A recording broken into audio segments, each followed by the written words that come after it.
Welcome into Mavericks Today. I am Jeffrey Cooperstein alongside Will Scott. Will, the Mavericks keep their pick. The Mavericks have the number 10 pick in the NBA draft. It does not go to the New York Knicks, and the Mavs have a prime asset for this summer. You could sense, and we're here in Dallas, the Chat Sports Studios, you could almost hear a sigh of relief across the city of Dallas. Oh, man. When the Orlando Magic came in at number 11. When that was not the New York Knicks you saw on screen, number 11, you could certainly sense a sigh of relief across the city, and rightfully so. I mean, and you now kind of understand even further why the Mavericks did what they did at the end of the regular season. Were they widely criticized for it? Yes. But the bottom line is this Mavericks team was not going to make a deep playoff run. You would rather have that top 10 pick, and they're going to be able to take a very talented player at number 10 now. It was hard at the time to justify losing those two games on purpose because when you look at the conference finals, you have two teams that were in the play-in that are in the conference finals. And don't hit me with, what the Mavs did is bad for the league. The San Antonio Spurs absolutely shredded their roster to have a chance at Wemby United. Yes, they did. And it paid off. And Other teams tanked as well. Tanking has been a thing for a long time. It's not just the Dallas Mavs. And now the Mavs have a prime asset to use this summer, whether it's via the draft, whether they trade that pick. The Mavs asset pool significantly gets better, and now they can either do something with that pick to significantly improve the roster this year. Right. We want to hear from you down in the comments. What's your one-word reaction to the Mavs keeping the number 10 pick? Let us know down in the comments section. I think a lot of you are going to be typing relieved or maybe LOL directed to the New York Knicks. Let me know your one-word reaction to Dallas keeping that pick. I think my one-word reaction is, it's not even a word, but it's phew, a sigh of relief. Exactly.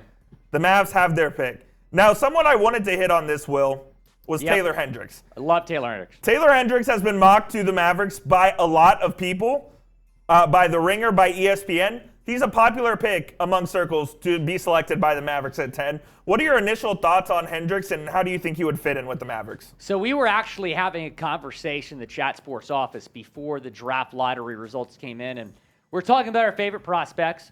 I said Taylor Hendricks, and here's why.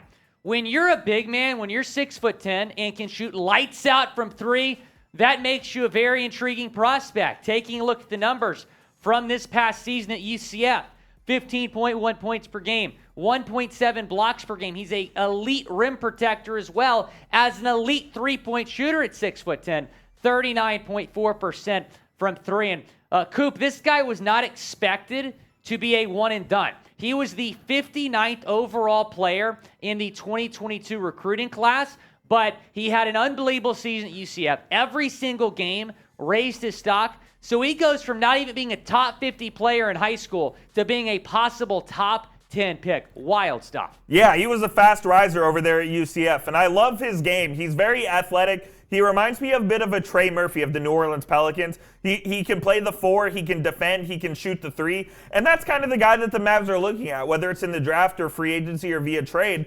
A guy who can both shoot the three and defend at a high level, because if you watched any Mavs basketball this year, you know they did not defend at a high level, and their wings were inconsistent from threes. So a guy like Hendricks, I think, would be a huge improvement for the Mavs right there. Also, he shot 55%, making 55% of all transition threes this past season at UCF. Really like Hendricks, and like you said, the Mavericks, after trading Dodo, really struggled defensively. They got to go defense here with the number 10 pick. But Hendricks also provides a lot for you on the offensive end as well. Yeah, look, when you have a guy who can come in right away and shoot threes, he can play in the NBA right away, because that's what everyone is looking for. 100%. You're looking for corner three-point shooting, and you're looking for athleticism. That's what Taylor Hendricks provides, even if he's raw in other areas like shot creation. Who should the Mavs pick at number 10 overall? Let us know down in the comments section. I think Mavs fans are going to be excited about the possible targets here at 10. There's a lot of talent in this draft. I'll throw a name at you right now because you mentioned defense. How about Jarris Walker from Houston? I like Jarris Walker a lot. I mean, I don't know if he's going to be on the board at 10. I'm not sure he will either, but I think he's probably, along with Anthony Black, the best defender in the draft. Right. So I think those two guys would be great, and we'll get to some draft targets here in a bit. But Jarris Walker would be, staying in the state of Texas. I think that would be a great pick for the Mavs as well. We've got you covered all off season long here on Mavericks Today, so be sure to hit that subscribe button. And between the draft and free agency, it is going to be a wild off season in Dallas. You want to stay in the loop. Is Kyrie going to be back? We'll have you covered with that situation as well. YouTube.com/MavsTV. Taking a look at some possible targets here, you got Grady Dick from Kansas, who I really like. Cam Whitmore from Villanova, I'm not as high on him. Keontae George from Baylor, right down the road in Waco. You mentioned Anthony Black, the Arkansas product, and then Cason Wallace. Who's your favorite target out of these 5? I'm going to cheat a little bit. I like Grady Dick because I think he's the most NBA-ready player out of all of those. Okay. But as far as upside goes, I love Keontae George and that offensive game that he has. Look, Anthony Black, like I said, is a very good defender, as is Cason Wallace, but I don't think those guys fit what the Mavs are trying to do as much as Grady Dick or Keontae George would. But if Grady Dick is sitting there at 10 and the Mavs take him, I would not be mad about that whatsoever. And I've seen some rankings that don't have him as a top 10 prospect. I think that's ridiculous. I think this guy has all the tools to be really good at the next level. You mentioned George as well. He's widely considered to be a top 10 prospect. So if he's on the board at 10, you got to think there's a lot of value there. If I'm the Mavs, I'm going with Jarris Walker, Taylor Hendricks, because you need defense. You could certainly use a big man with Hendricks. Christian Wood, not sure if he's going to be back. You put Hendricks to 4 or 5. He's a good rim protector. He can shoot the 3 like him. But Jarris Walker, like you said, one of the best defenders in this class. Versatility is a strength of his. Can get it done on both ends. And Will, we mentioned it a little early in the show. The Mavs obviously keep the pick at number 10. It's also a very valuable trade asset. So there's some guys out there. 100%. There's some guys out there that I think could be very valuable and that the Mavs could get for that number 10 pick. Now, I wouldn't do this, but are you the likes of Paul George?